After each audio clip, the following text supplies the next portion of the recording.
fun zone, my friends. This is where you can get all your real racing action on. Hey, folks. I'm back. It's the start of E3 2018. It's a very exciting time. I am very happy. So, starting off, EA, I've got it up right here. We've got 18 seconds. So, this is kind of what I expect. Oh, well, I don't have the right card up, but, okay. Skate 4, expect. Dead Space 4, I hope, actually. I hope those two. We're going to see sports, and it's about a 3. So, okay, here we go. EA Play.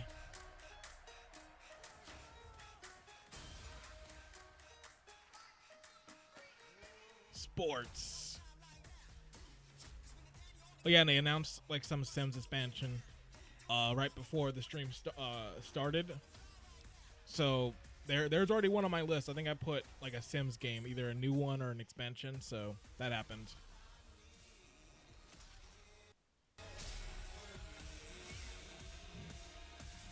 Okay, I'm about to close Twitter.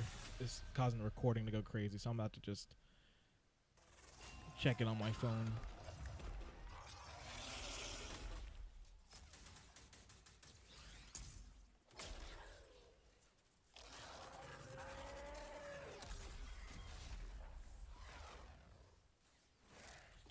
Oh, it's like they're actually coming out the screen. People in the audience. Oh my gosh, how cool is that? Like, yeah. That was Anthem. We're going to talk about that a little bit later in the show. But welcome everybody to EA Play. I'm Andrea Renee, and while you might recognize me from the gaming community, I'm kind of a new face around here. So this year, EA wanted to change things up because they know that I'm both a gamer and a fan. So they invited me to come and host the show. And I think this year is going to be a lot of fun, you guys. I hope you're ready because we're about to kick the press conference off. But before we do that, EA Play is more than just the show you're about to watch. Right behind these doors, there is a fan fest outside, and it is huge this year. It's a full 3-day gaming festival where thousands of gamers can come and play games for free. Now, inside the theater here, there are hundreds of community members from all over the world who are going to be capturing, streaming, and getting their first impressions of the games that we're going to be showing off here today. But before we can get to that, we've got some reveals, of course. We're going to kick things off with a look at Battlefield 5 multiplayer. Now, I know Trevor Noah gave you the first look. Yeah, we can they're gonna do something with this. Last month, but we've got some new stuff to show Well, they're only starting out with it, though, so that changed. I thought they were going to end off with something like that. Do they have some big news, you guys. Any World Cup fans? You guys excited? Yeah, it's going to be awesome. Yeah. Then we've got 2 new indie games to share, and then I'm going to come back towards the end of the show with some of my favorite developers to give you guys a nice, meaty look at Anthem. And of course, yeah, we got the woos for Anthem. I'm into it. You want to do this with me? Well, please no. I don't want to be in the cringe compilation. Give him a break. He needs to just enjoy the show. So without further ado, let's get things started.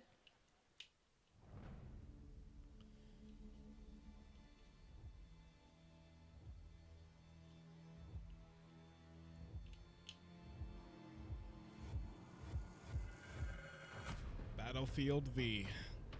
God, this is gonna be so confusing to people like this. I don't get it with these studios and these dumb names. Like, the last game was Battlefield 1. Now it's Battlefield 5. But if you come from Battlefield 4 to 5, it's like, oh wait, no, Battlefield 5 is the continuation of 4. Like, these people need to like get their names right. I don't know what they're thinking internally. You know what? Stuff doesn't make any sense. There's been a lot of speculation and so many brilliant remixes of a reveal trailer. But there's also been lots and lots of questions from the community. And we've heard you want to see more gameplay innovations. You want to know how customization actually I love works. Twitter on You E3. want to know more about our take on the Second World War. Jokes already coming. So today, we'll show you more gameplay and why this is the deepest and most immersive battlefield yet. I should have like a list of how many times they're gonna say that. It's the most immersive and like best of the series. Where previously defenses were stationary, you will now be able to move these weapons around on the battlefield and gain advantages. And our renowned distraction system is back and more impactful than ever. So, well, you can't really hide from those pesky tanks anymore as they come chasing it for you, as they rip through those buildings. That's pretty cool. And you will now be able to customize your soldiers, your vehicles, and your weapons, not only for the gameplay, but for the looks, as part of our portrayal of the Second World War. And that's just the tip of the iceberg in Battlefield 5. You're going to see a lot more of our new gameplay systems here at EA Play from our community. So let's talk about our single player in War Stories. Yes, let's do that. So we want to tell you about those untold stories that got us excited to start with on this game. It's about, what you will see is really those moments of human heroism. It is about witnessing the war through the eyes of the men and the women who shaped the world forever. Real and relatable people facing the brutality of war. We started off by like we actually have a single-player campaign. The Nordlys war story over at the Xbox briefing tomorrow. Thanks, Lasse. Something not to miss tomorrow. So, our launch in October is just the beginning. You will all go on an expanding journey through the Second World War. No loot boxes. I haven't played a Battlefield. No premium pass. This is probably the one thing I do commend them on. Like okay, they're learning. Okay, not having to pay for all this extra stuff. Like that's pretty good. Journey, after launch, you'll get something I know a lot of you have been asking for. It's Royale. All right, we're at number 2 now. I gotta get him on the screen, but reimagined for Battlefield. So okay, I'm at 2 battle royales now. If I get 3 more games, then my battle royale like E3 bet will be won. That you haven't played before in Battlefield or anywhere else. But more about that later this year. So how could you deflate such an announcement? Like, okay, free stuff. So special. Royale, like intensity of our multiplayer sandbox, and this time it's even more epic, fighting across multiple maps and modes.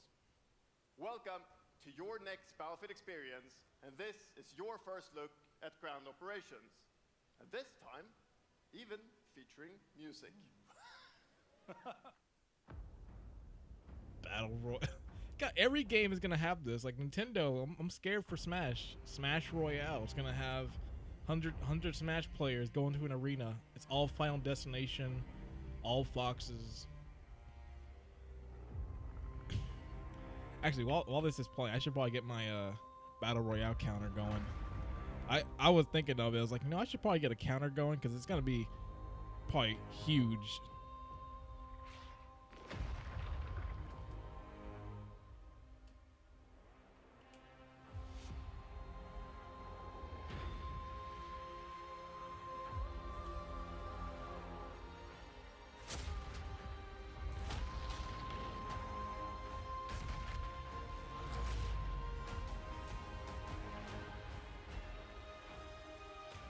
Okay, it'll go right there, and I'll add to it when the time comes. There are a few others I probably could add because there are a bunch of games pre-E3 that got announced that had this mode, but I'm only counting it like of the stuff that's shown here.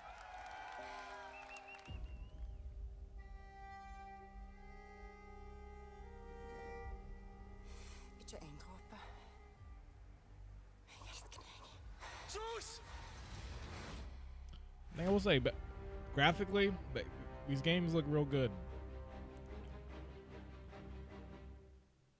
I'm not sure if that was real time in Ninja. No. All right, it begins. Get that FIFA in there. I will say it's good getting it out the way though. If they're gonna be doing it like this, just getting through the sports right in the beginning, it works out because. It's always bad when they like put it right in the middle. Slows everything down to like a halt.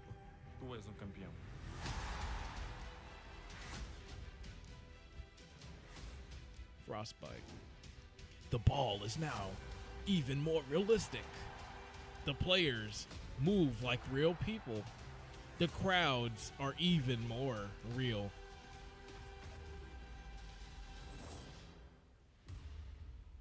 Fights will now break out in the audience.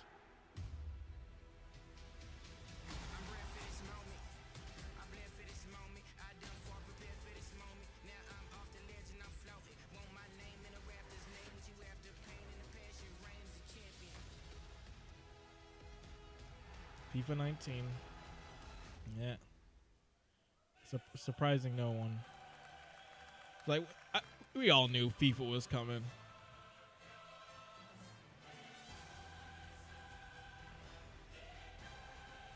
It's like it sells so well. Like, we're never going to see a stop. We're going to be seeing, like, FIFA 25 and FIFA 30. Because these games are huge, huge deals.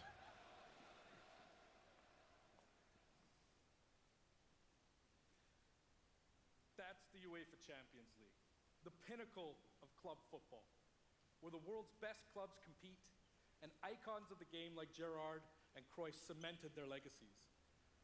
The world's biggest league joins the world's game. And a special thanks to the legendary Hans Zimmer and LA's own Vince Staples for collaborating with us on the trailer. And I really love the trailer because it captures our epic vision for how the Champions League comes to life in FIFA 19. And Lena's going to tell you a little bit more about that. As Aaron said, the UEFA Champions League is an amazing addition for the game. It's where football's biggest heroes like Ronaldo and Neymar clash every year. And it's the place where champions rise. And you've been asking for this for a long time, and we are thrilled that it's here. The Champions League. And that's why we're bringing the Champions League across the game. There'll be an authentic Champions League tournament mode. Your club will chase this trophy in career mode. Alex Hunter will pursue Champions League glory in your story mode, Alex, the journey, Alex Hunter. And in FIFA Ultimate Are they bringing that black dude out again? Please bring him back. That was the best. That was the best moment of any EA conference ever when that dude came out. And all that's just Alex Hunter, I'm back. As you know, the heart and soul of FIFA is gameplay. And this year, we're giving you the tools to control the pitch in every moment, from your tactical approach to the match to each technical touch. And we know how passionate you are about gameplay, so we've worked hard to shape and refine our vision for FIFA 19 with input from our community. From hands-on tests with beginners to detailed feedback sessions with FIFA pros. And we're going to be sharing a lot more about gameplay throughout the summer, but what I can tell you right now is that the quality bar in gameplay was raised yet again this year. Yeah. So we look forward to everybody I don't even believe this anymore. Like this week. And also, of course, we're extremely excited. Like, I don't know if it's just me sounding jaded, but like when they're always like, we've improved it even more. And that's our FIFA. It's like you do it every year. Like they've said this since like PS2 era FIFA. And reflect. Like I almost wish they could just like take a few years, like 2 years or so, to work on a sports game and then release it. So you have a lot of time, but they're not going to do it because then. Because people are probably so used to that yearly cycle now that like they can't do it. The World Cup. And with the tournament starting in just 5 days, we're excited for the world to compete for it in FIFA 18. As you can imagine, all of us on the FIFA team can't wait for the start of the World Cup. And we want to celebrate with FIFA 18 players, which is why we've just updated the game with a free World Cup experience on PlayStation 4, Xbox One, PS, PC, and Nintendo Switch. But you can take Ronaldo and Portugal to the first World Cup victory. Or you can write your own story with some great nations who didn't qualify this year. Or you can make a crazy dream a reality for your home country like mine, Iceland. Who would have thought that a nation of only 350,000 people would ever qualify? And you can feel their excitement. So scary. That audience is horrifying. No audience is in sync like that. There's always that one person who's off. And Lena isn't the only one who's excited. FIFA 18 players are loving the World Cup experience so far. But we don't want to stop there. We want to invite everyone to come and join the celebration. So I'm pleased to announce A free that weekend. for a limited time, FIFA 18 complete with the entire World Cup experience is available for a free trial on PlayStation 4 and Xbox One and on PC through Origin Access. Yeah, you can download and play the entire game right now for free. Yeah. I see he didn't mention the Switch. It's like I kind of like maybe I'll give FIFA a try if it's on the Switch. Like I'm not downloading that on the PS4. We're going to be playing live at the end of the show, representing their nations in a little mini World Cup tournament. And this summer will bring so much more for FIFA fans. Plenty of FIFA 18 content centered around the World Cup, and we'll bring you all the details on FIFA 19. But in the meantime, let's all enjoy the World Cup. It's like I'm real Thank you. serious. Like I really hope at some point that EA just takes a break of the yearly cycle and just spends time on like one sports game. Like, you know the game I want back? Give me Fight Night. Like, that's what I want. I want Fight Night round 4. Just a new Fight Night is what I want. Like, those games are great because, you know, they're very spare in, like, how many times they were released. And you could tell they spent a lot of time on it. Like, if it was a yearly cycle, it'd probably get old with it. So, EA Sports, FIFA 19. You know, the FIFA community never rests. 20 million people from 60 countries playing in competitive leagues this year. Well, the FIFA team never rests either, bringing the Champions League and the World Cup and so much other greatness to FIFA this year. We can't wait for you to experience it all. We've got so much to do here today, but I want to welcome you to EA Play. It's our third EA Play and our second one in Hollywood, and we couldn't be more excited to have you with us to share all the games that we have to show you. We've got lots to do, but before we move on, I'd like to share just a couple of things. The greatest disruption to the consumption of entertainment media in the last 5 years is the combination of streaming plus subscription. As consumers, watching movies, watching TV, listening to music, reading books has never been easier. we've made a game where you can read a book on your system, and we're going to charge you per page. And so over the last couple of weeks, $1.50 per page. we announced a new team from Israel has joined Electronic Arts to help our investment to extend our thinking and extend our pioneering into this cloud gaming world. For many people, that's going to mean extending the experiences they already play on our partner platforms. For others, it's going to mean new games and new modalities of play across a whole variety of platforms. But for everyone, I will not be playing on that it's gonna mean smartphone. playing games anywhere, anytime. Especially if it's So on the this week we've got a cloud. tech Like, demo running. All of our games streaming in HD from the cloud to multiple devices that you'll be able to try out for yourselves. Now, it's not quite ready for full market prime time yet, but it is a promise of what we hope to bring you in the future. The second part of that, of course, is subscription. And we started subscription a number of years ago, and many millions of you have signed up and experienced the joy of being able to have full access to a great catalog of games. Today, we're announcing Origin Access Premiere. So 3 things you need to know about it. Origin People still Access use Premiere Origin? will bring you all of our new PC games, starting with Madden NFL, back on the PC for the first time in over a decade.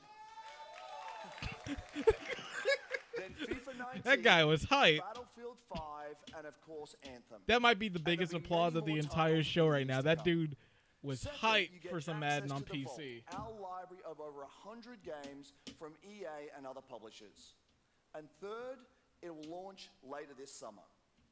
So that's a little later in the year, but if you want to get started right now and experience the benefits and joys of subscription, come in and play a free trial of Origin Access, our base subscription, this weekend.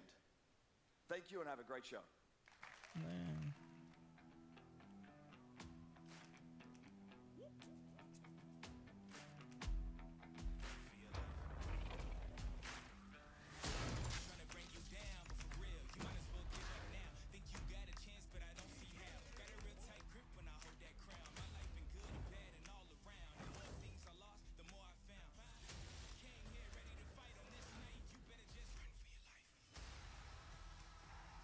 Sorry for all this this lag that's going on. I don't know if it's just from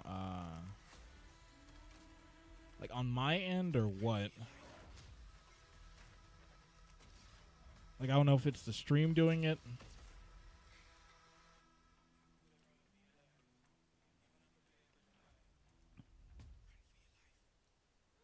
Hey everybody, what's up? So I'm here sitting inside the crowd at EA Play, and I just happened to find Mr. Vince Zampella here in the audience from Respawn.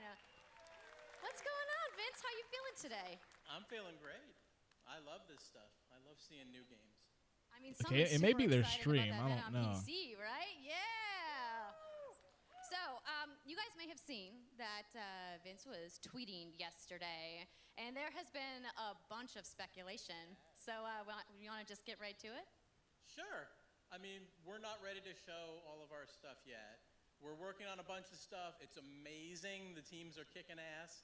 But we wanted to bring a little tidbit. So we've been working with Lucas on getting the name and kind of the setting for what our Star Wars game is going to be, and we're going to talk about it right now. Oh, you guys got any guesses? I bet you the internet is going wild right now. I hope so. So the Star Wars name is Jedi Fallen Order. Woo! So Star Wars Jedi Fallen Order. Yeah, so it kind of gives you some idea that you'll be playing a Jedi. So Yeah. does that mean I get to like... Yeah. Yes. Yeah, Jedi Order game. I think you play as a Jedi in it. You got anything else? Well, it takes place during the dark times. Trying to be a little vague here, but when the Jedis are being hunted, so it's going to be spectacular. So for all the hardcore nerds out there who want to know like where in the timeline, like between which episodes is it? Between 3 and 4. Okay, all right, between 3 and 4. That sounds like a nice time. You got any other tidbits? It's not a nice. It's a dark time. It's a dark time. Bad time. Does that mean it's gonna just be all dark and serious? It's amazing. All right, so I think people are now anxiously wanting to know. I wanted it between when can we episode play the 7 game? and 8. It will That be is the darkest holiday timeline. of next year, 2019, not this year. Sorry to dash any hopes. Yeah. But now that we know, we can set expectations. We're all going to be amped up, and hopefully we'll hear more from you maybe next year. Oh yeah. Well, Vince, it was great to see you. Thanks for stopping by the show today. We do have a little bit more news on Star Wars, so I'm going to toss it over to Dennis.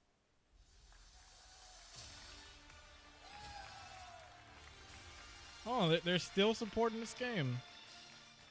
Hello there. To the 5 people who are still playing this game. Dice in Stockholm on Star Wars Battlefront 2. I'm really happy and excited to be here today, so thank you so much for hanging out with me for a little What? bit. What So we launched just our a game whole in November of mess last this year, game is. and clearly we didn't get it quite right. So instead of coming out of the Say gate that again. sprinting like we really wanted to, we had to take a step back and make sure that we were delivering the game that our players really wanted. So we decided to completely overhaul our progression system and add a bunch of new character cosmetics for players to collect instead. So from there, we added a new hunt mode inspired by the original Battlefront games that I loved personally, starting with the Ewoks on Endor. And Listen, we fixed the game. thank you. We want you to buy it again. It turned out Please, to be by far please the most help popular us. update of the game, and We the made the team game loved better. building Ewok Hunt. I So, assure as you. might know, we're currently in our Han Solo season with content from the movie coming next week. It's headlined by the new planet Kessel, a really dangerous place, and it features the return of one of our favorite modes, Extraction. So looking forward a little bit, this summer we will Hey, be I'm Lando introducing a Calrissian. new squad system to the game, which will allow you to team up. It's just such a much shame. This easier game looks and so play with good, your and friends. then it's like everything else We're around it also just ruins it. adding a new Starfighter mode focused around dogfighting with your hero ships. And looking ahead a little bit more, we will also be delivering a new large-scale multiplayer sandbox experience focused around capturing command posts and attacking and taking out capital ships. But that's not all. We know that you have been asking for new heroes, villains, and planets from a certain era that features a very iconic Star Wars conflict. So I'm excited to confirm that Jabba Battlefront 2 is playable. this year will be going deep into the Clone Wars. No, that's all right. That's pretty good. It's only fitting that we begin on the planet Geonosis, featuring multiple levels, including the largest level we have ever built for Battlefront. So let's talk about the heroes and villains. First, let me introduce That the guy. most powerful droid, the leader of the most powerful droid army in the galaxy, General Grievous. And yes, he will be going up against General my own personal Grievous. favorite, Jedi Master Obi-Wan Kenobi. Finally making his debut in Battlefront after all these years. So, but we're not done. That's not it. They will not come alone. Joining them is the Dark Lord and leader of the Separatist Alliance, Count Dooku, as well someone to bring balance to the Force, Obi-Wan's unruly Padawan, Anakin Skywalker. Man, no one cared about Count Dooku. The team at home is extremely I'm more surprised excited to be building all of these Greavy has got cool a big things. applause. EA and DICE are committed to Battlefront. We had a rough start, but That I cough really right think there that this game got a has bigger bright future. was way more Thank you audible very than much the for audience playing with the Greavy game, with providing Count us with your Dooku has said. feedback, talking to us. Together, we will make this the greatest game that we can possibly build. There would be no Battlefront without you. So thank you. May the Force be with you, and enjoy the rest of E3. Thanks. Please buy our game again. I assure you, it's a good game. We put a lot of work into it.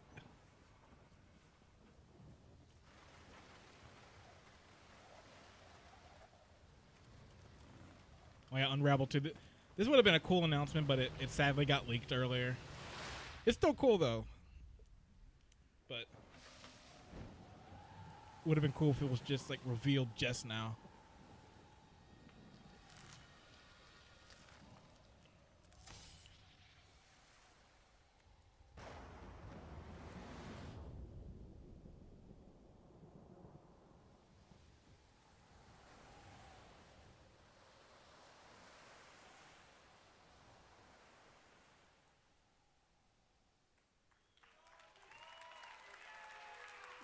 Is the guy back? Yeah, I think it's him. Hi, it's really good to see you. In Unravel, we used yarn to symbolize love and the bonds between people. In our new game, we tear that bond up right at the start. You lose everything, including your spark. But when things are at their darkest, you find hope. And you form a new bond. And your spark is rekindled. And it leads you off on an adventure. So welcome to Unravel 2. That's a good name. I always like when they do like the little T when they actually spell out 2. It's more cinematic. A game about fresh starts and second chances. These two little souls who refuse to give up and who build something new and beautiful together. And the whole game Actually, is why not inspired just? by that. You could have called it. spirit Actually, he could have called the sequel optimism and Unraveled. togetherness. Yeah, Unravel, You see, Unraveled. it's all made to be played But- with two characters. You can play it alone, or you can play it in co-op with a friend. But there's always two characters there, sharing one yarn and working together to get Looks through pretty this good. adventure. This game, it's quite different from the first. It's both friendlier and more challenging, but above all, it's a lot more playful. And we think it's a worthy successor. And I want to show it to you now, so I brought some help. So please welcome Michael to the stage. He's a producer at Coldwood. And we're going to try to show you a little bit of what I'm talking about how you can play the game in co-op with yourself, essentially.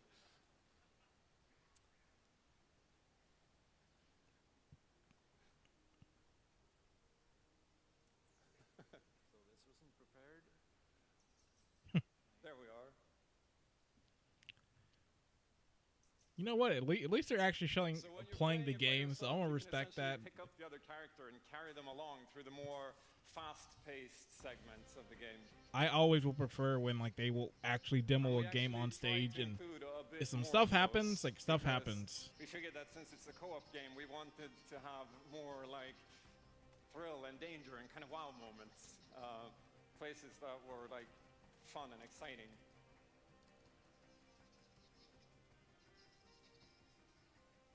And then when you get to the more puzzly areas like this, when you're problem solving, you can split apart into two and switch back and forth between the two characters, because that's how we've essentially designed all the problems and puzzles of the game, that you're always working together and helping each other out and utilizing this bond between you to overcome any obstacle that you come across.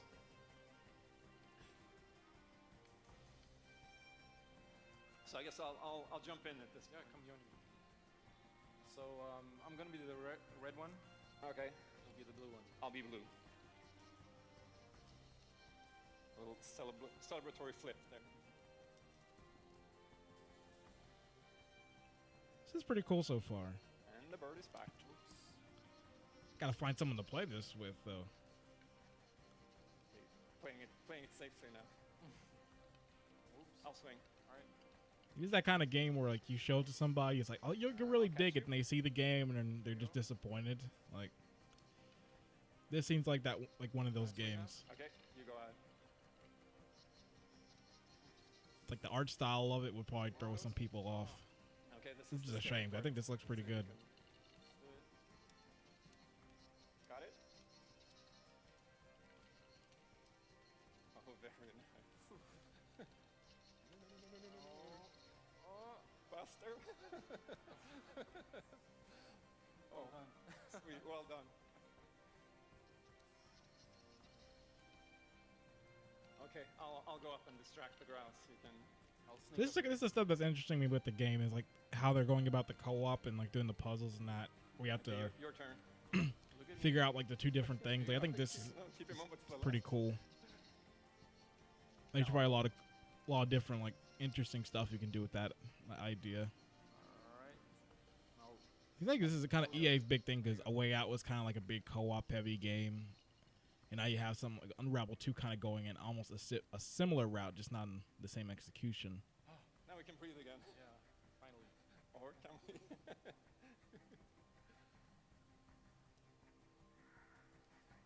So that's a quick little look at Unravel 2, and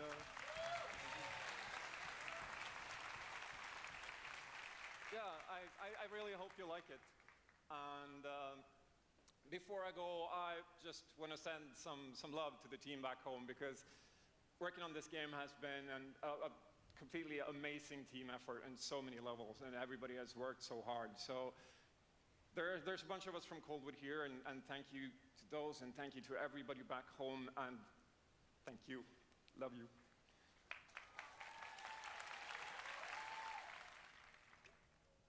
I'll give that guy a clap.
Yeah, this looks pretty cool.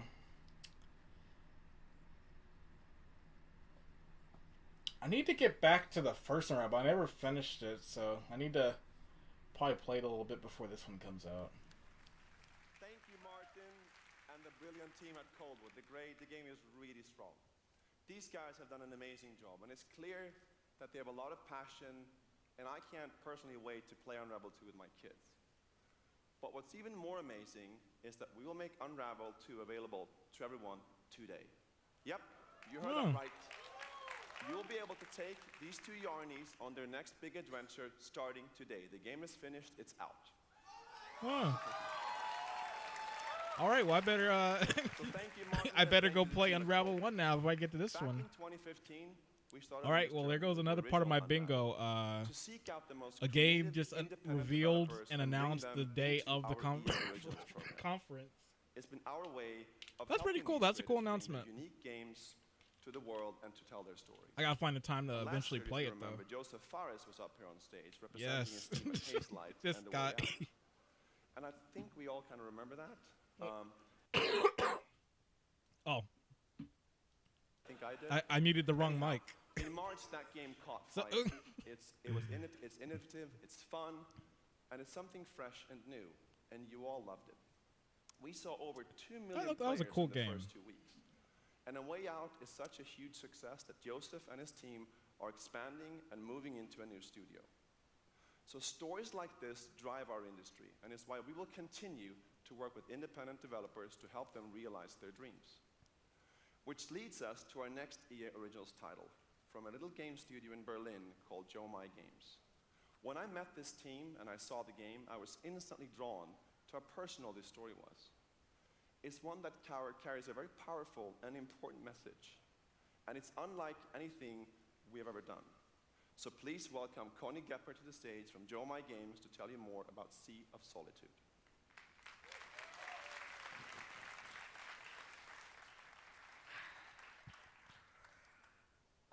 Thank you, Patrick. I still remember during the pitch how enthusiastic Patrick was, and that afterwards, like, our whole team, including me, were super excited. It actually feels a little bit the same right now. I'm pretty excited, maybe a little too excited. You know, it's kind of weird, a trend I've noticed. It always happens with EA, is a lot of the developers who do come on stage at EA are always real hype, or like they're like not either real hype or like they're kind of like this, where they're really passionate about their game, which I do like. Cause you had Joseph from A Way Out last year, who was real passionate. You had the dude from Unravel, who was real into it. Yeah, this girl. I don't know. It's Let just me tell you more about our game. Andy's get into like they When humans get too lonely, they turn get passionate about their into project. monsters. This is at the core of everything you will see, hear, and hopefully feel while playing SOS. What makes this underlying concept so important and so unique is that nearly every human being can at least somehow relate to or remember the feeling of being lonely. In my case, I started writing the story when I felt the loneliest in my life. I think as an artist, you process your emotional world by letting it out and putting it into your art. I'm still amazed how like the concept seems to just float out of me like right into the hand and onto the paper. I think this is also why so many people can instantly connect with the game, because it's not a made-up story, even though that it takes place in a fantastic setting. In SOS, we try to show how people experience different kinds of loneliness, but also how outsiders, friends, and families see those who struggle. We achieve all this in playful ways so that players who wants to simply enjoy a fantastic experience can do so. But player who wants to look a bit deeper can reveal a whole emotional world beneath it all. Sea of Solitude is about a young woman named Kay who is suffering from such strong loneliness that her inner feeling, the darkness, the anger, the hopelessness, worthlessness, turns to the outside and she becomes a monster. The game is about finding out why this happened to her, but also how to turn her back into a human. Ultimately, the goal is to bring all those emotions into balance. Some needs to become bigger, some would be better off a little smaller, but to embrace even your destructive part or your self-doubt in the same way you embrace your joy or your hope. This is what being human is all about. And that's what our game is all about. Being human. Thank you. Like Detroit? Is this real? Long setup. All right, let's see if this is Jewel May. This world that I live in is empty and cold. The loneliness cuts me and tortures my soul. I'm no child of destiny and no fortune's son. I've just chased you so long now, I'm too weak to run.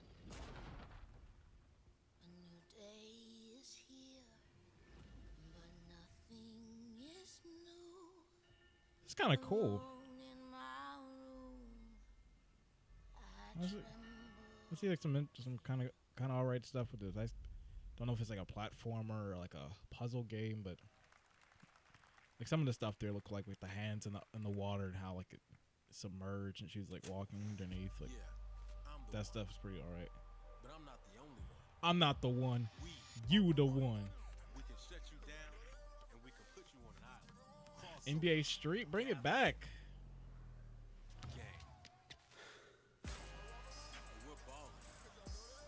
That's gonna be another 2K19.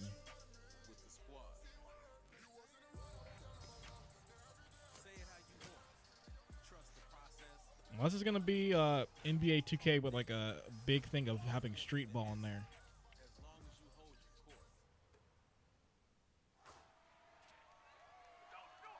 But I want some like legit street ball. They're gonna do it. Like give me like how those old street games played.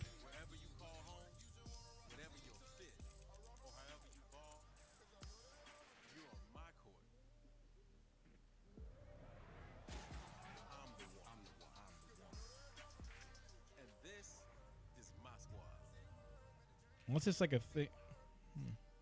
NBA, also NBA Live. I thought it was 2K. My name's Shay Kivlin, aka Young Kiv. I'm from Seattle, Washington. The only goal of mine is really to win the Madden belt. Kiv's been going after that belt since 2016. He's gonna need to get out of this quarterfinal and claim him. Have you ever seen Madden like tournament stuff? These people, I have never seen people get so mad at a game before for the smallest things. People about to like throw chairs, getting fisticuffs over this. Like maybe this isn't the best thing to show. Like yeah, this guy. Like I hate losing. I'm just not a great like guy. Like see that dude won the match. Guy was gonna come to shake his hand. He just doesn't even do it. Like it's rude.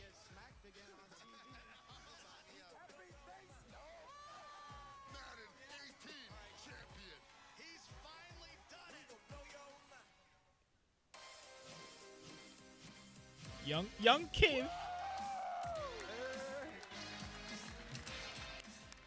Oh boy. Get ready. Okay, baby, how you doing? I've been good. You still recovering from that butt whooping? Wow, already? Hey. Hi, everybody. I'm Smith Schuster from the Pittsburgh Steelers. As you guys can see, king of touchdown celebrations. That's pretty fire. I like that a lot. As you guys know, this is Young Kiv. Madden 18. No, I don't know who he is. Like, give it up for Young Kiv, y'all. Give it up.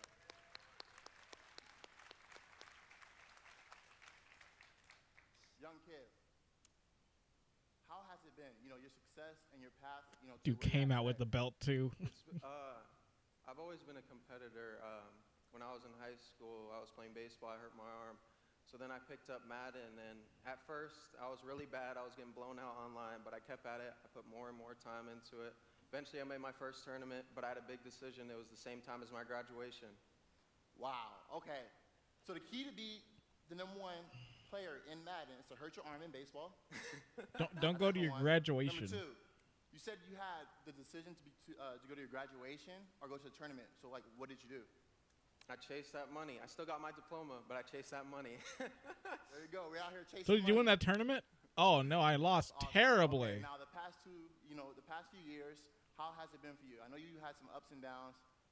It's been tough. I've had a lot of devastating losses. I've been so close so many times. I made the final on TV and got blown out by all those losses. Why is made this me gain on a lot of the mental stage? toughness, and that's how I got this belt. That's awesome. Just That belt start is talking about so Madden amazing. 19. There's a lot of bling on that belt for you. Well, today EA Play, first look at the Madden 19 trailer. Super excited. It's gonna be so fun. It's lit. I honestly wish I can stay right here and talk to you guys forever, but I'm not gonna bore you guys. We're gonna go out. I'm gonna try to take this belt. Round 2. So we're out. Have a good day. Okay, it could have been much worse. Like when they first came out, I was like, "Oh no, this could be one of those bad ones." But all right, to the very top of the mountain. the ball now is way more realistic. Battle through the pain. Now you can get concussions in the game. All just to get to this place where you've been told legends are born. You fall so you can rise. And you rise so that you can truly see that it was really never about reaching the end of the road at all. Now the sweat has its own physics system in the game. All the moments that got you here.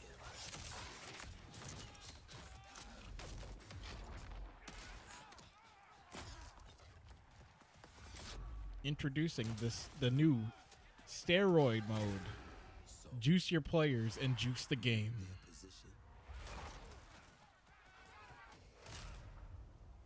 Would you let the moment define you? Or will you define the moment?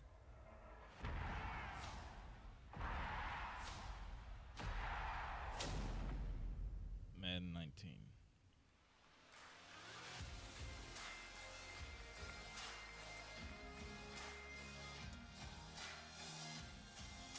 Please welcome to the stage. Hello, ladies and gentlemen. I'm Nathanius, professional shoutcaster, here alongside Redwood Studios General Manager Michael Martinez. Bringing shoutcasters to EA. I'm super excited to be here. Yeah, we're going to do this presentation a little bit differently and give you your first look at a brand new mobile game in a live winner-take-all head-to-head match. Oh no. Michael, why don't you tell us the rules? Sure thing. The objective This dude's about to shoutcast a mobile game. Unit control, super simple. Just tap the destination, unit automatically moves there. Wait, what? The most efficient way to destroy the opponent's base is with this giant nuclear missile in the center of the map. Control the missile by standing. I feel like I've seen this game on mobile like 1,000 times now. While the missile is possessed. Whoever controls the missile when the bar fills up will fire the missile. Takes 2 missiles to destroy the enemy's base and win. That's it. Sounds great, Michael. Well, enough talking about it. Let's get to this match. Absolutely. All right, ladies and gentlemen, we have an awesome matchup lined up for you here today. Fighting for the blue side of the room. If you could please What game give is a this cheer for even, one of though? the most formidable RTS players there is. Make some noise for In Control. Yes.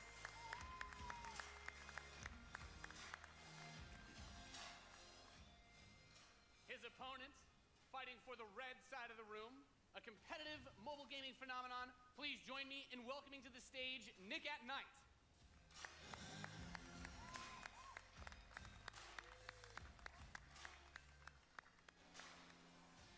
Now, Mike, it's going to be a real clash of these gaming styles and the competitive backgrounds that these players have. It should be a great match. It really is. I can't wait. All right, are the players ready? Let's get this thing You going. believe in playing on the smartphone? Ready to go? Let's do it. All right, let's kick this off.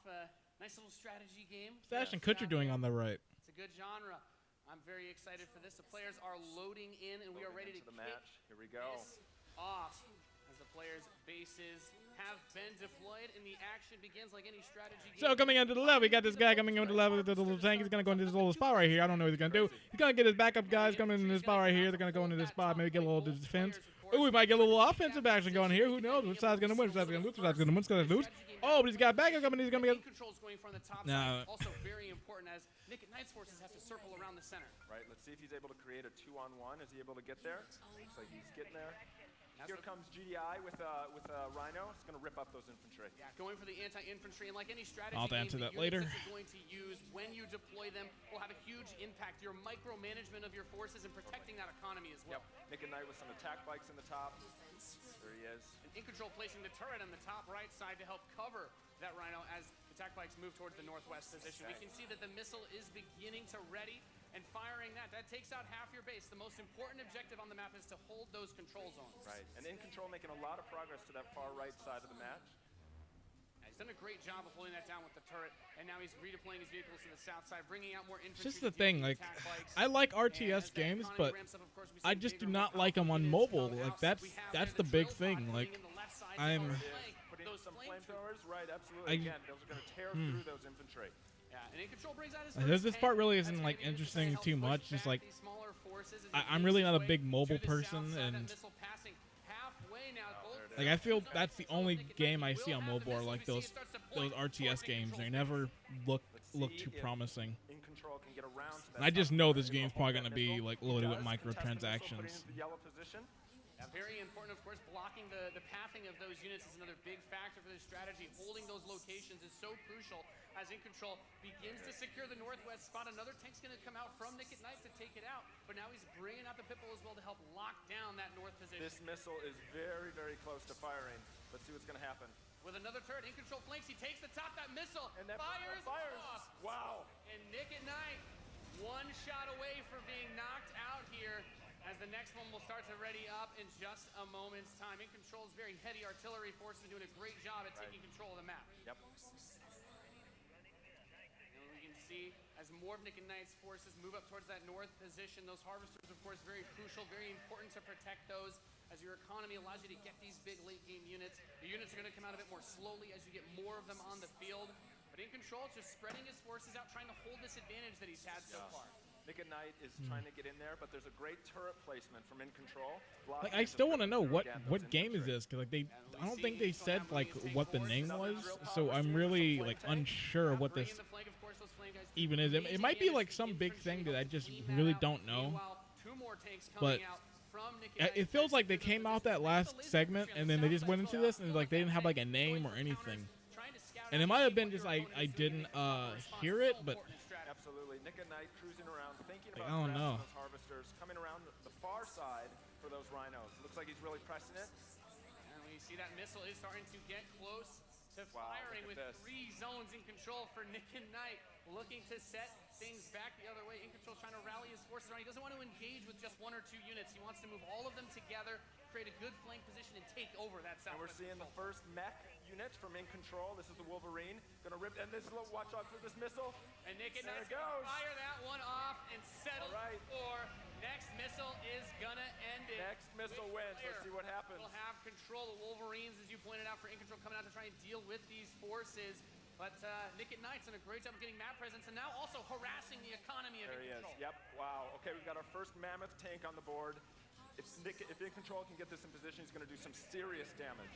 That missile just past halfway ready. He's also bringing out his first air unit to deal with those. A lot going on here. It's got a lot of range, that big boy. And In Control just needs to hold. It's kind of a long segment, but like I think showing the game, the whole like game in full, just like I think a trailer would have been more suffice in kind of giving it. But I guess they wanted to show all of it. Amazing! What a match! Thank you so much. That was awesome. Any thoughts, guys? I just came to make mammoth tanks, so I've done my job. Yeah, absolutely. That was awesome. We saw a little bit of everything right there. Perfect. Yeah. Let's hear it for Nathanius, Nick at Night, and In Control. Ladies and gentlemen, what you just saw was the worldwide reveal of Command & Conquer Rivals. Oh. Rivals reimagines the real-time strategy experience for mobile. We're giving players complete, continuous control of their armies in quick, competitive head-to-head matches that are not sure how I feel about by that. skill and strategy. Now, Rivals will be coming to iOS and Android devices, but I'm excited to announce that Android players can play the pre-alpha today. So head to the Google Play Store, search Command & Conquer Rivals. Oh, this The studio has been having an absolute blast playing this a game. PC and we can't wait for you to play. Command & Conquer Please would let have us been know all what you right, think. but Thank you.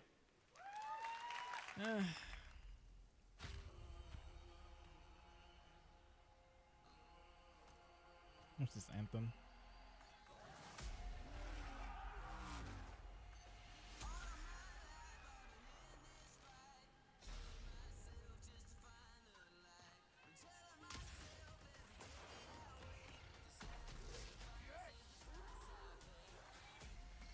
Oh, this is a trailer for Command & Conquer.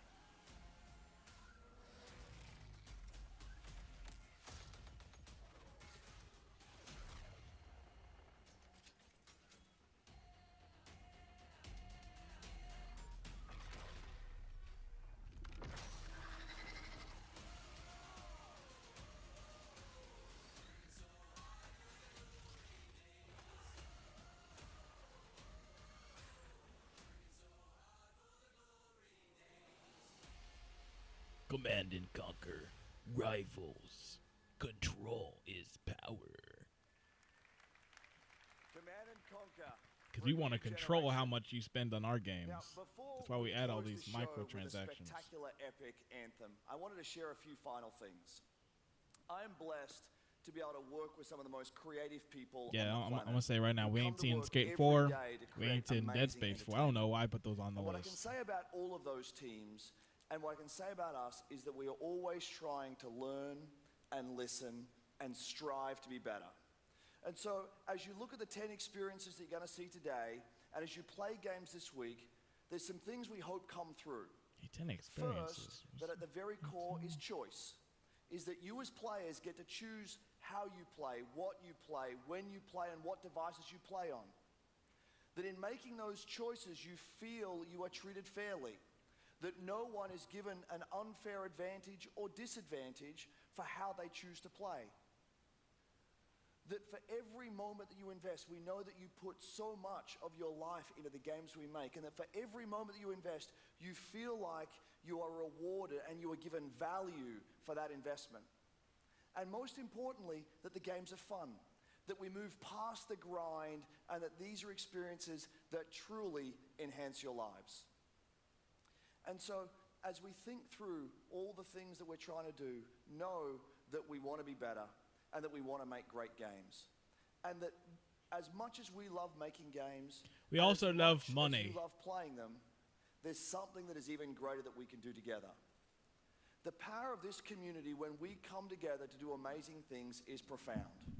Last weekend was the 3rd year of our Play to Give program, where we show the world how the power of play can be a positive force for social impact.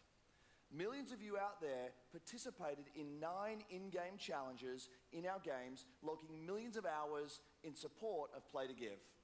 And to celebrate that, we contributed a total of $1 million to 3 charities that share our vision for a more inclusive world. A world where representation and equality are not something we strive for, they are the standards. And where bullying and exclusion are not an everyday thread. These 3 organizations, the United Nations He for She, PACE's National Bullying Prevention Center, and Ditch the Label, an anti-bullying organization, all are doing great work, and we're proud to support them through Play to Give. And thank you for your support. Thousands of us at EA and millions of you together doing immeasurable good because we love games. Thanks for being with us, and thanks for the incredible privilege of making games for all of you. Now, without further ado, let's take a look at Anthem. Yeah. The Yay! gods vanished and left our world in chaos, creating, altering, destroying. The anthem is all that remains.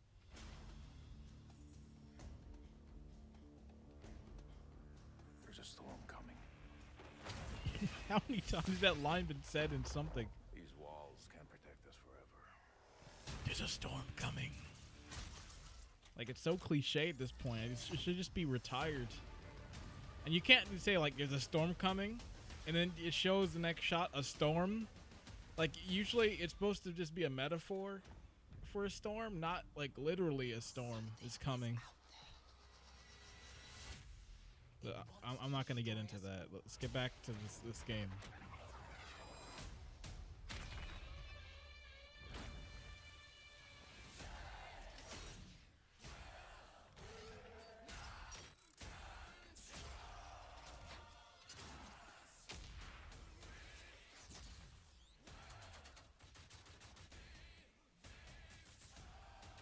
Oh, don't use Muse.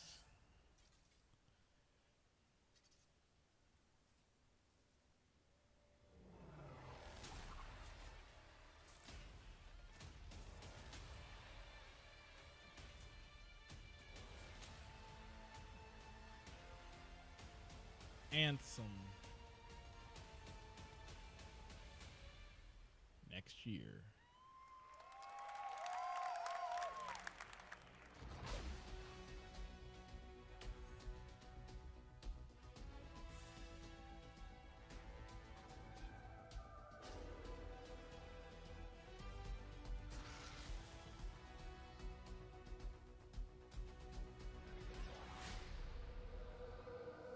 How cool was that trailer? You guys have seen it a couple times, and it's still cool every time I see it. So I know all of you, like me, have had tons of questions about Anthem since last year because we're all BioWare fans. Yeah, I've got some We're gonna do questions. something a little bit different for the rest of the show, and we're gonna take a deep dive into Anthem. Oh. So I'm gonna bring out some members of the BioWare team to chat with us. Ladies and gentlemen, please give a warm welcome I got a to question. Is Casey this game going to be Hudson, Mark good? Dara, and Kathleen Rutzard. We cannot confirm that at this time.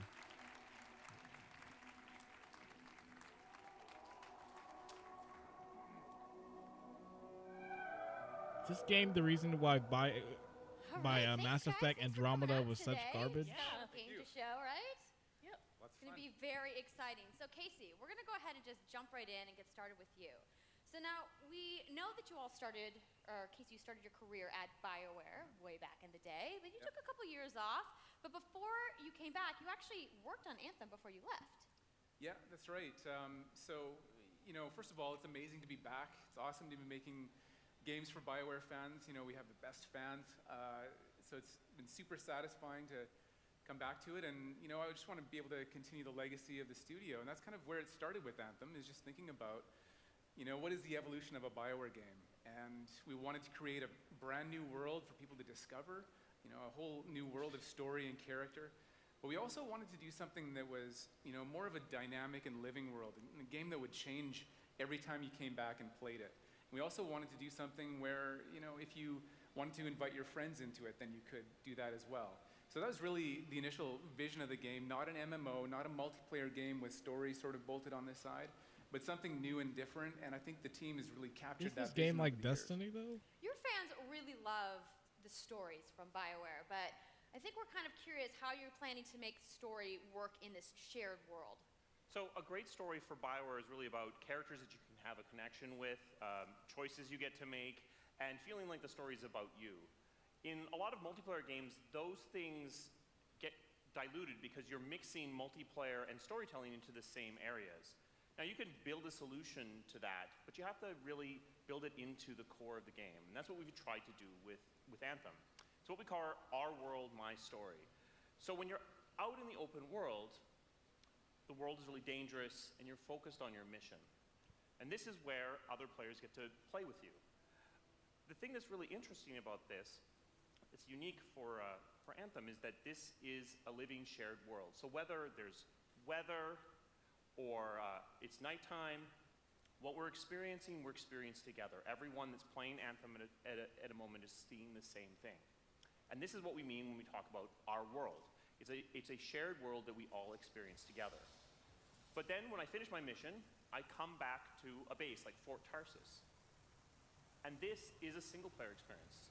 I turn in my rewards, I talk to some characters, I experience the choices of my action. And this is where your story really lives and breathes. And by doing it this way, we're able to combine that impact and agency of a single-player story with the fun of teaming up with your friends to play co-op in combat. And we're also designing it so that we can add story for years to come. So one of the first things that we hear from our community is they want to continue to play in our worlds. When they've finished Mass Effect or Dragon Age, players want more story. And so we've designed Anthem in a way that we can actually add more story for years to come. And it could be anything. A new moment with a character that you've grown to love, or an event in the world that deepens the lore, or an entirely new storyline and plot. Well, I'm certainly not going to complain about more story. I don't think anybody out there is going to either. So Kathleen, I wanted to ask you, from a writing perspective, since you are the lead writer, can you speak to Didn't what all the it's writers like in this to game like create dip? a new world like Anthem from the I remember beginning? reading something a while ago that really was like exciting for that us, some writers like left and this not project. just writers, but all of the devs, the designers, the artists, is that we're creating. It's like, how long are they something planning to new keep and this game mysterious for alive? Like, I'm players to hoping it's not discover. a Final So Fantasy 15 at the situation where it's heart like of the game premise of Anthem came is out a world and it's left like 3 years later unfinished we're by the still getting gods. DLC But for the it. gods left behind their massive tools, and those tools are in constant conflict with this unknowable force called the Anthem of Creation. And the chaos of those things pushing against each other means that the world is constantly being reshaped in new and unpredictable ways. Yeah, violent storms, mutated creatures, gigantic monsters. It's a dangerous environment that you need to wear a suit of powered armor, a javelin, to be safe in. Now, something I think a lot of players out there maybe don't stop to think about is just how much work goes into creating a new intellectual property, or IP, as we've been saying. Now, we've seen all these different creatures, and Mark, you mentioned the storms. What's the process of creating a game like from scratch? Yeah, it's something we've done a few times at BioWare. And then really the hardest part is getting started, just kind of getting off the blank page. So what we try to do is we think about the new experiences that we're trying to unlock for players. So like, what is the fantasy fulfillment? What are the new things you actually get to go and do that are different from what you've played before? So that's where we start. And then once we think about those things, that's the power of creating new IP, especially for games, is that you actually get to build a whole fictional universe that's meant to bring out a certain experience. And then once we do that, then we still need to build all the rest of the stuff, and what unlocks us creatively is to think about like principles around art style, tone, and even the technology and the politics of our new world. And then from there, we can actually go and build out every last detail. Yeah, and one of the unique challenges for Anthem is that it's a world, an experience that's meant to feel alive, like it's happening right now. And so the world is always changing, whether the storms, seasons, and it's a really great concept to write for, because what it means is it gives us the opportunity to drop into the world, almost in real time, a dramatic event that changes the world for everyone. And that could be anything from gameplay to lore. I mean, all of the moving parts in the dynamic world sound really cool, the way that they sound like they're going to come together. But even though there's obviously a lot going on, it really all comes back to your character. So let's talk about who we're going to be playing as and why. Oh, this deep dive is So you are deeply putting me to sleep right now. Uniquely skilled to pilot these Javelin exo suits. Like, I don't know. Like, last year I wasn't. I wasn't too big on Anthem. Like when I finally did see the gameplay of it, I was like, it's kind of just Destiny with some tanks. They discovered a way, they think, to weaponize the Anthem of Creation, and so I think what also ruined that demo is that they had the fake people talking over it, so it really made it like kind of embarrassing to sit through. A couple different things. Is it a suit? Is it a javelin? Like, what's the canon term here? We call them javelins, and there are 4.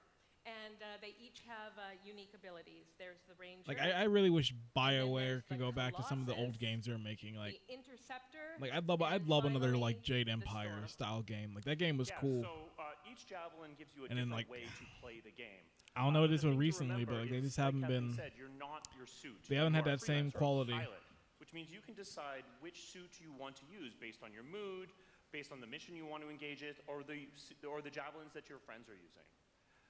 So really what this allows us to do is we built the suits to look like they're built from the materials of the world. So they each have their own unique abilities. So let's take a look at the Ranger now.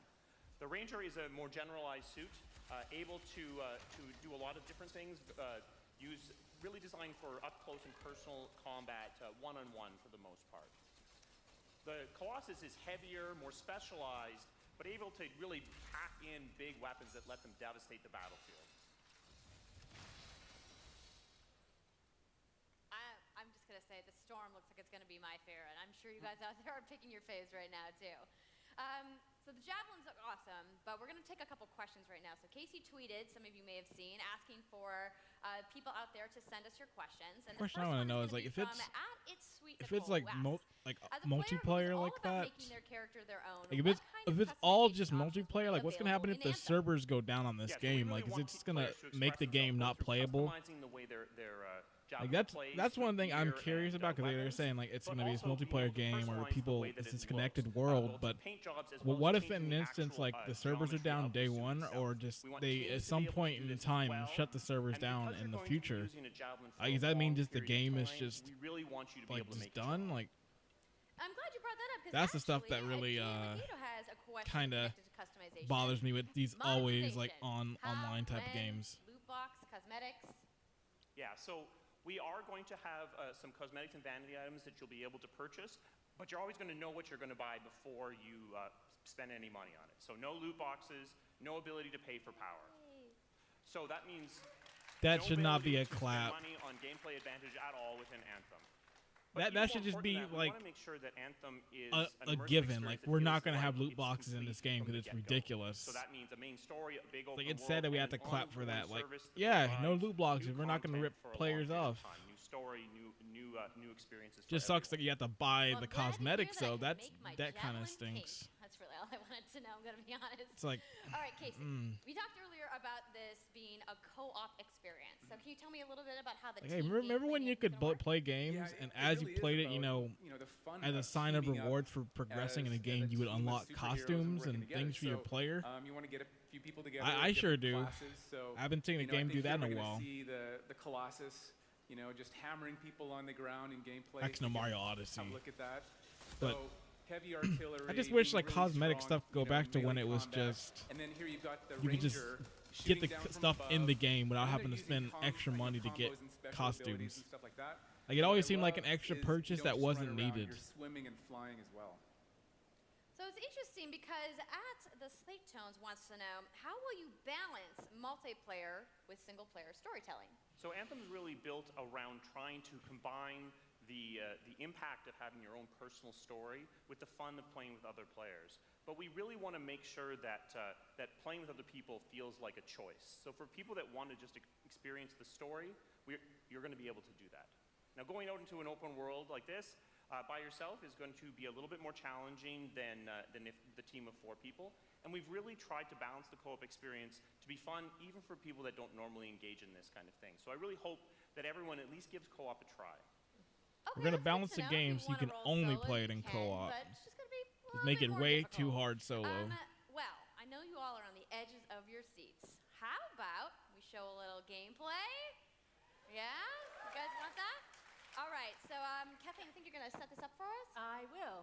So, you and your friends have decided to play a mission called Scars and Villainy. Oh, please. Scars have Please put do not have together the an fake voices in acid-based there. weapon, so you got to take them out. Just leave it. Just let the game speak for itself. Which is like a giant walker, and it's your forward base of operations. You have a conversation with your crew, Halleck, Faye, and Owen, and you'll hear Owen. He's going to talk us through the mission as we experience it here. No. And yeah, then you just get into your javelin Please suit don't do and this to you me, head out EA. with your friends. All right. Well, thank you so much, Mark, Casey, Kathleen, for talking to me about Anthem Okay, today. let's go. Ahead and Tango play to the gameplay. left. Enjoy, everybody. Whiskey on the right.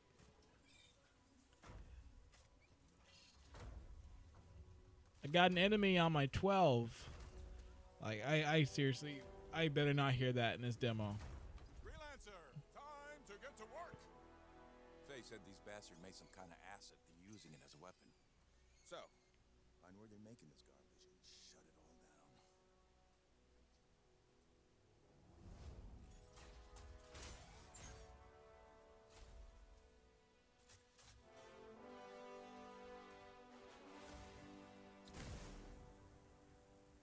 Please just be like the game characters talking. Don't.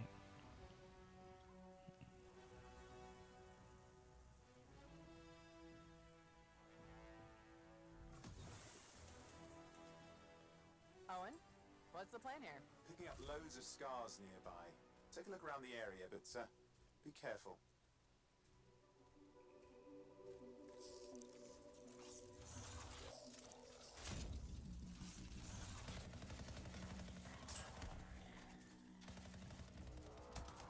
I do like games where when you shoot the enemies, you get the little numbers above their head, indicating how much damage you're doing. Checking out the scar camp some more. I do like that. Look at all the weapons! Oh, and the turrets! Better move quickly.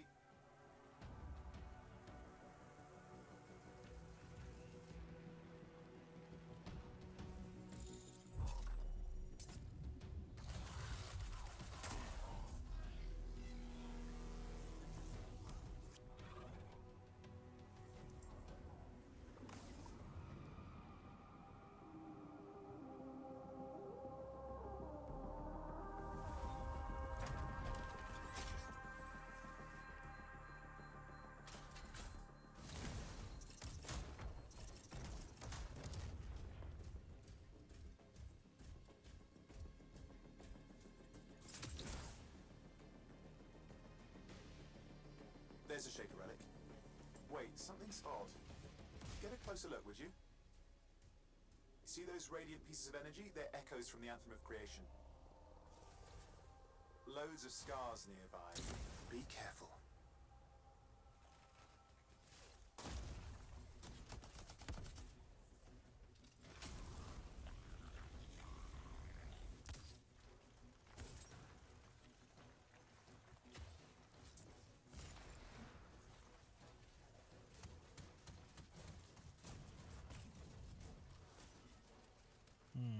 Return them to the relic. You've got to Like, there's some stuff about this that's like it's like all right.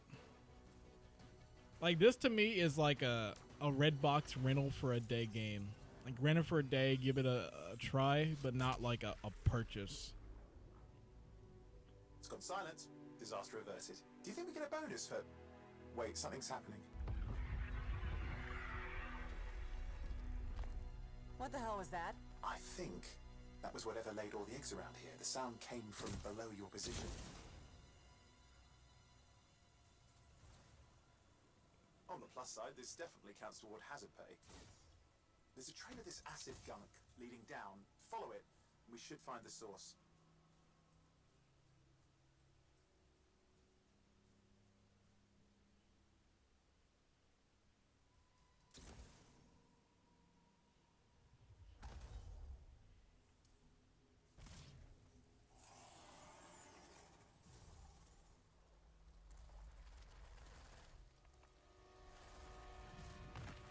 Okay.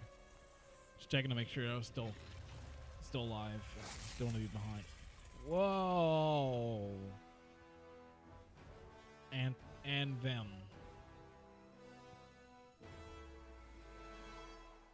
How cool was that? I'm so hyped, you guys. Yep, and that was actually just a short version of the full demo that we brought here to LA. So if you want to come by the Anthem Theater here at EA Play, you can check out the game live. So I'm sure the question on everyone's minds, when do we get to play? So Anthem comes out February 22nd, 2019 on Xbox One, PlayStation 4, and PC. So mark your calendars, everybody. Fire off your tweets. Thank you so much again to Casey and the entire BioWare Oh, team. Mike. I know you guys had that awesome theater outside, so I will see you guys there. All right, Give see it you up there. for Casey Hudson, everybody. I also want to give a big thank you to all of the developers who showcased their games today and everybody working hard at their studios back home around the world. Let's give them all a round of applause. Now, some of what you saw today, you guys have to wait to play. But you guys, EA has so much available right now. Now, for those of you keeping score, you can get your free trial of FIFA 18's World Cup today. And Andrew told us about the free trial of Origin Access. Yarny is back with a buddy in Unravel 2, which is also available today. Plus, you can take on your friends in Command & Conquer Rivals starting today as well. Now, that's a lot of available stuff that's out today. Is anybody ready to go home and download anything? No? You're like, I just want to go outside into the fan fest. I get it. So, I want to let you guys know to keep your streams going because in just a few moments, the FIFA 18 World Cup live tournament is going to begin. I'm going to head outside and check out the games. Thank you for telling me so I can know to turn the stream off right now. The press conference, and have a great weekend.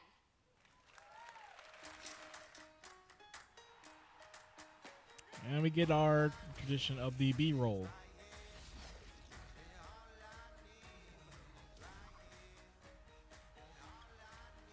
So that seems to be the conference. I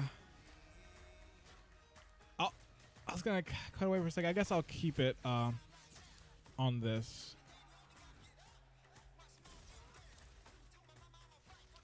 I'll watch the B-roll.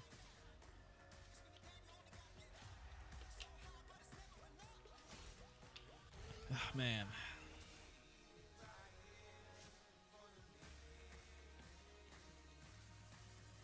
They really went in on Anthem. Hi guys, my name is True Boy. Welcome back to the stream. Now, I know the FIFA 19 was exciting. We saw that trailer. Okay, so I am going to mute him. I'm going to switch back to this screen. Okay. So that was the EA press conference, the start of E3 2018. You know, I wasn't too big on this showing really. I'd say the only like kind of alright announcements. I liked Unravel 2. I think that looks alright. Battlefield 5, even though that that Royale announcement was like, you guys don't need to do that.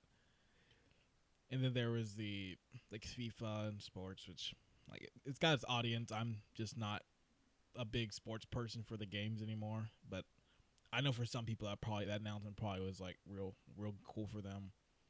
And that other indie game, I forgot the name, but the one with like the sadness that went on to like that basketball game afterwards. Yeah, I wasn't too big on this showing. Of course, this stuff. Let me switch to my report card here. Skate 4 didn't happen. Dead Space 4. So yet again, we're never gonna see skateboarding again. In Dead Space 4. So, of my hopes, none of them happened. Expectations, sports. I've had sports again, and indies, and that stuff was right on. Like, I'm actually gonna move back to my face cam I have on my phone. My notes I put for EA. My predictions were new Star Wars games. We only heard about one, that new Jedi game, which they only got a title. We would see Madden, FIFA, NBA. We saw all of those. Battlefield 5 gameplay. That did, of course, we saw it, but we didn't see a lot of gameplay for it. New Sims, which there's Sims 4 expansion now before the show, so that technically counts. And then Skate 4, Dead Space 4, which didn't happen. But yeah, that's the EA showing. I give a rating. About a low C maybe. It wasn't exciting. I didn't enjoy too much, but it wasn't like as bad as some EAs have been in the past. Like, they didn't have Pele come out on the stage and talk for like 20 minutes and a lot of other things, but yeah, just decent. I can't really compare it to anything because it's the first conference, so it's gonna take a few days before I can really compare and contrast compared to everything else. But yeah, that was EA. Tomorrow we have a huge list of conferences. We have Microsoft in the morning. We have Bethesda, and we have the Devolver Digital, which I wasn't gonna watch, but something got shown or teased about it, and I have to watch it now. So we've got a lot left. It's the start. We're in for a whole lot of E3 this year. I hope you will join me through this, and I will see you at the Microsoft showing. So, yeah, see you later. That's not how I wanted it.